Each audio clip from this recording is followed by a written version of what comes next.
Vasco da Gama. Fala, Léo. Mais uma vitória de virada, Azevedo. Ontem o Vasco conseguiu esse resultado importantíssimo pensando em classificação para as semifinais da Copa do Brasil com um triunfo dentro de casa diante do Furacão por 2-1. E com o mesmo roteiro do jogo das duas equipes da última segunda-feira. O Furacão sai na frente e o Vasco, na força do torcedor e também de São Januário, conquista a virada na etapa complementar da partida. O técnico Rafael Paiva, após o jogo, fez uma análise da atuação do Vasco e falou sobre essa questão, a força mental que tem esse grupo que, novamente, saiu atrás do marcador e conseguiu um resultado importantíssimo para o Vasco. A gente tem tomado mais gols do que a gente gostaria antes de fazer, né? Mas eu acho que fica realmente a capacidade que a gente tem tido de se controlar, né? Claro que tem um trabalho psicológico por trás, há um trabalho de campo, acho que é um trabalho multidisciplinar aí de todos os setores envolvidos, o encorajamento dos atletas, a capacidade que eles têm de entender que eles podem virar qualquer tipo de jogo, porque a gente tem futebol para isso. Tá aí a palavra, portanto, do Rafael Paiva, que ontem, Azevedo, foi determinante para a construção desse resultado nesse jogo de ida da Copa do Brasil. E também ressaltar, grande partida do Hugo Moura. Ele que, no jogo contra o Furacão, foi expulso no Campeonato Brasileiro na primeira parte da competição nacional. Já na segunda-feira, no jogo do retorno, marcou um gol que foi anulado e ontem fez esse gol que dá essa vantagem para o Vasco para o jogo da volta daqui a 2 semanas na Liga Arena. A gente sabe a questão da Copa do Brasil, com o empate, o Vasco avançará às semifinais. Mais uma vez, uma vitória de virada na Colina Histórica. Irmão, eu vou dizer o seguinte, né? Pra ser torcedor vascaíno hoje, o cara tem que estar com o exame cardíaco em dia. Porque é um time que parecia a mesma partida de segunda-feira, né? Parecia que estava se repetindo. Até o tempo dos gols foram próximos, né? O Atlético abriu o placar no primeiro tempo, os 2 gols do Vasco no segundo tempo, o mesmo roteiro e, felizmente, o mesmo final feliz, né? Por conta de uma reação do Vasco que merece ser elogiada, né, Gabriel? Merece ser elogiada, pô. Uma reação impressionante.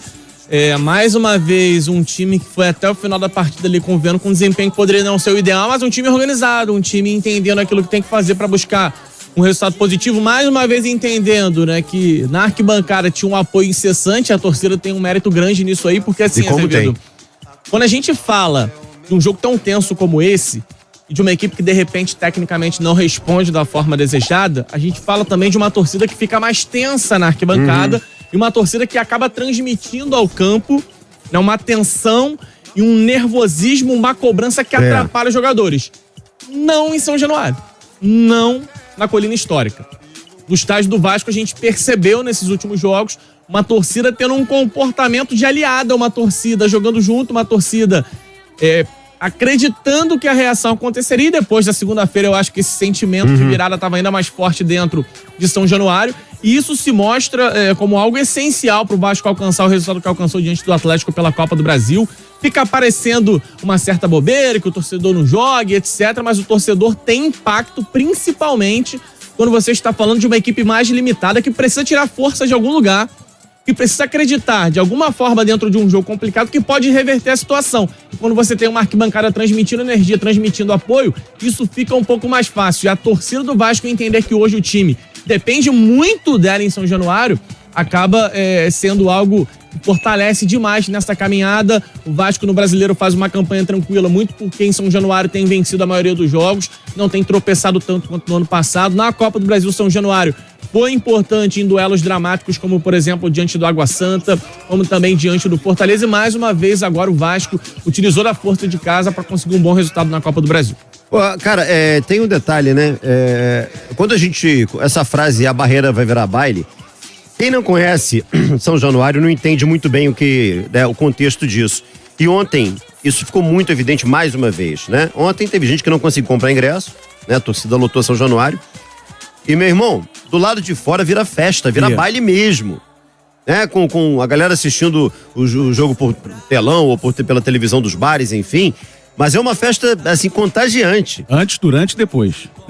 E tem um pessoal que não consegue entrar e fica do lado de fora fazendo um espetáculo. Isso foi, sabe quando isso foi fortalecido? Você vai se lembrar. Quando o São Januário foi interditado. Verdade. E a galera não podia entrar. Verdade. E a gente dentro do estádio escutava, ouvia a comemoração do lado de fora. Isso. Então, assim, cara, é uma torcida sensacional. Ah, não conseguiu entrar? Então eu vou pro estádio do mesmo jeito, vou ficar do lado de fora, né? E acaba o jogo, a galera vai embora do estádio e fica do lado de fora festejando até altas horas. Então, assim, é um momento, né, de celebração da torcida. E essa torcida do Vasco, ela tem realmente aquele amor infinito pelo clube que é uma situação na boa e na podre, né? Isso já foi provado. E ontem, inclusive, já tinha uma atmosfera de resposta àquele jornalista lá de Curitiba que falou aquela bobagem, né? Então ontem tinha uma faixa em alusão exatamente àquela fala preconceituosa do jornalista, e ontem a resposta foi dada em alto estilo, né? Você sabe que ontem eu tava mandando mensagem para um amigo meu, que é membro de uma torcida, mas uma torcida pacífica do Vasco. Ele tava em São Januário. E aí quando saiu o gol do Atlético Paranaense, a gente trocando mensagem, ele falou assim, eu falei, cara, vacilo do Vasco, né? O Vasco tava realmente dando campo ali, o Atlético tava em cima do Vasco. Onde saiu o gol, né, do Atlético Paranaense? E aí, cara, depois de segunda-feira, ele mandou uma foto tomando uma cerveja dentro de São Januário e falou assim, calma, vamos virar. Estamos todos calmos aqui. Colaborando com o comentário do Gabriel. Dessa confiança, ele falou assim, cara, a gente vai virar o jogo. O segundo tempo tá aí e tal. E o Vasco virou. Aliás, cara, queria destacar o gol do Pumita. A jogada, a construção do primeiro gol do Vasco foi sacanagem. Bom cruzamento do Jean. Ajeitada do Ryan. Reveja a jogada toda. Foi um negócio assim de cinema. Golaço que o Vasco fez, o primeiro gol. A bola morreu no ângulo, né? Do goleiro do Atlético Paranaense. O segundo gol foi do Hugo Moura, lei do ex. Que já tinha marcado segunda-feira e o gol foi invalidado, né? Hugo Moura, que a gente tanto critica aqui, é jogador mais violento, mais viril. Ele ontem conseguiu fazer um gol importante, um gol que bota, né, Azevedo, o Vasco agora em vantagem de jogar por um empate num estádio que também é hostil, né? São Januário é um estádio difícil de jogar, mas Arena... Como é que é o nome agora? Esqueci o nome. Liga Arena. Pra mim é a Arena da Baixada. A Arena da Baixada é muito difícil, até pelo fato de ser um campo sintético, né? É sempre difícil pra quem não tá acostumado a jogar ali. O detalhe, né? Você falou do Hugo Moura, muito criticado e teve boa participação ontem, inclusive com o gol. Gol do Hugo Moura que foi anulado, né? Foi segunda-feira. Foi segunda-feira, né? O de ontem valeu. Válido, Os jogos estão parecidos, né? Mas outro cara, e esse eu tenho que dizer, porque eu venho criticando muito, é o Emerson Rodrigues, que jogou muito ontem. Jogou muito ontem e fez um golaço também segunda-feira, né? Pra calar realmente as críticas. O Pumita ontem achei que no primeiro tempo falhou em alguns lances. Teve Também um lance achei. do Canóbio, cara. Também achei. Que o gol só não saiu porque o jogador do Atlético Paranaense chegou, sei lá, milésimos de segundo atrasado. Esse é o Pumita, né, cara? O Pumita é isso. E o é um cara Pumita que no marcando ataque quem, vai cara? bem, na defesa ele deixa espaço pra caramba. Não é à toa que o Paulo Henrique é o titular. Eu acho o Paulo Henrique é bem mais jogador do que o Pumita. Mas, beleza, vamos esquecer de falar mal do Pumita, porque ontem ele fez um gol importante, um golaço em São Januário. Assim, mais pela construção, mas também pela finalização, né? A bola foi no ângulo, cara, foi um golaço. Só pra não deixar passar duas situações, né? Primeiro, o Vasco tá sempre sofrendo esse gol, né, cara? Que complica um pouco. E ontem o Hugo Moura deu uma entrevista muito legal após o jogo, indicando que isso não pode continuar acontecendo, né, cara? Sempre dificulta a missão. É o time da virada, legal, mas não é toda hora que a virada vai acontecer. Tem que corrigir isso. Agora, E o gol foi numa falha de marcação, né, Gabriel? Uma certa liberdade nos dois jogos pro Atlético jogar nos dois primeiros tempos, né, das partidas. Isso me incomodou um pouco. Por outro lado, 7 jogos de invencibilidade, esse time do Rafael Paiva manda um recado claro de que pra vencer o Vasco é difícil pra caramba. Quer eliminar o Vasco? Quer superar o Vasco? Beleza. Mas vai ter que suar a quantidade certa de sangue, porque é um time muito organizado, um time muito bem distribuído dentro de campo. Tem suas falhas, tem suas limitações, né? Que é de um elenco que ainda está em formação, que pode melhorar bastante. Mas é um time muito aguerrido, um time que acredita muito, um time com uma disposição absurda. Foi-se o tempo, né, Azevedo, que o Vasco estava tomando porrada nas partidas, como foi com o Álvaro no comando técnico num curto período. Até com o Ramon Dias, o time estava muito exposto, tomou 4 gols de um Criciúma. Esse tempo ficou para trás. Critique o que for do Rafael Paiva, mas o time tá organizado, o time tá bem distribuído e o time tá, acima de tudo, com intensidade. Isso conta muito, tá? Não é só vontade, tesão, não. Porque isso aí, sem organização tática, fica um negócio meio embolado dentro de campo. É um Vasco bem distribuído, um Vasco vivendo um momento muito legal. É difícil de bater esse Vasco. Pode ser limitado, mas pra vencer esse Vasco é muito complicado.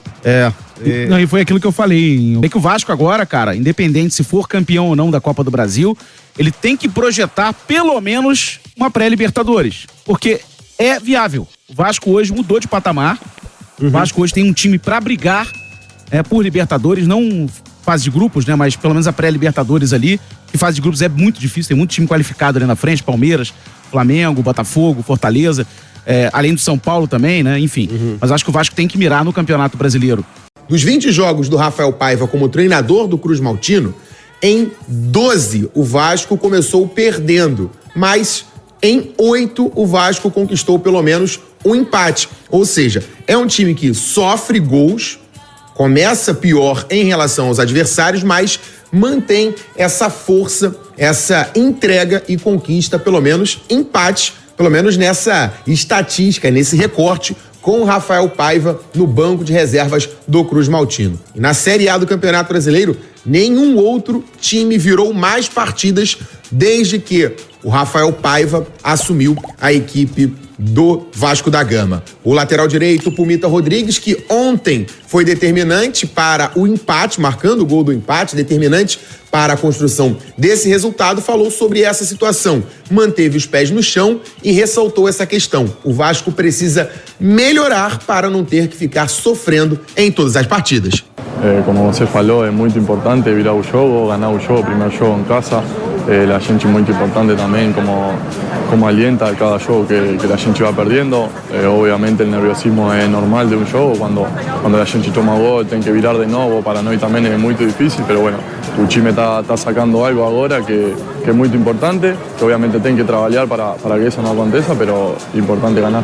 A palavra, portanto, do Pumita Rodrigues, que ontem ganhou essa oportunidade na equipe do Vasco da Gama. O Cruz Maltino, que não contou com o Paulo Henrique, o Puma ganhou essa oportunidade e voltou a marcar depois de mais de um ano. Um ano de seca. Pra gente completar e mudar rapidinho a chave também, pensando no jogo do final de semana, o Felipe Coutinho, ele já está liberado do problema da Covid, vai treinar com o Vasco da Gama e existe a avaliação se ele poderá ou não ser relacionado para esse jogo em Salvador e participar da viagem do Vasco da Gama. Para o jogo da volta contra a equipe do Furacão, ele estará à disposição, mas existe essa avaliação se ele estará em campo ou pelo menos fará parte da viagem pensando no jogo contra o Vitória. Cara, tá aí Pumita Rodrigues, convocado pela seleção uruguaia, fez um golaço. Golaço. E na Copa do Brasil, vou te dizer, tem sido decisivo.